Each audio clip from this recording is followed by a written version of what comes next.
Sir సత్య కాబోయే భార్య వెళ్ళిపోయిందంట. మంజు, మేము ఇక్కడికి ఎందుకు వచ్చామో నీకు తెలుసా? అసలు ఇక్కడ ఏం జరుగుతుందో అర్థమవుతుందా నీకు?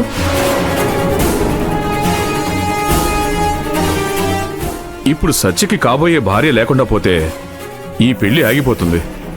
మొత్తం రచ్చరచ్చ అయ్యి చివరికి ఆ ఫిరంగి కూడా తప్పించుకుంటాడు.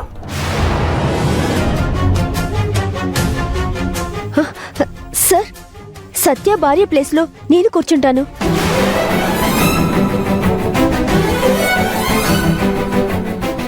ఫిరంగిని పట్టుకోవడానికి నేను ఈ మాత్రం హెల్ప్ చేయకపోతే ఎలా? సంధ్య, నువ్విచ్చింది ఎక్సలెంట్ ఐడియా.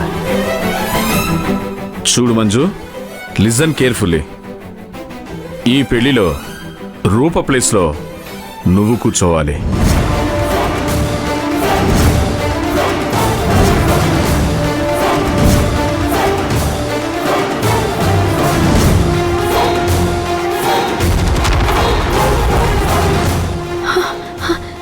నేనా? కష్టం సార్, నా వల్ల కాదు సార్. మంజుకి పెళ్లి జరగబోతుంది కదా సార్, నేను కరెక్ట్గా యాక్ట్ చేస్తాను sir.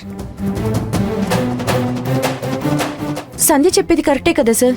Pushpa, don't cross your limits. ఎలా చెప్పాలో ఎవరికి చెప్పాలో నాకు బాగా తెలుసు. చూడు మంజు, ఇప్పుడు సంజయ్ వెళ్ళి డ్రెస్ చేంజ్ చేసుకొచ్చేంత సమయం లేదు. ఇలా టైం వేస్ట్ చేస్తూ కూర్చుంటే మోస్ట్ వాంటెడ్ గజ దొంగ ఫిరంగి పారిపోతాడు. సో మంజు, నేను నీకు రిక్వెస్ట్ చేసి చెప్తున్నాను, జస్ట్ నువ్వు ఆ సత్యకి అక్కడ వాళ్ళకి నీ ఫేస్ కనిపించకుండా మెయింటైన్ చేస్తే చాలు.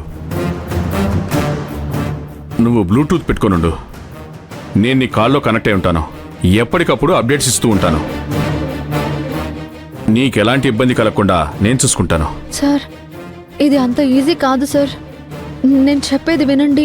Manju, it's my order. నువ్వు సత్యకి కాబోయే భార్యగా వెళ్ళి సత్య పక్కన కూర్చొని నటించాలి.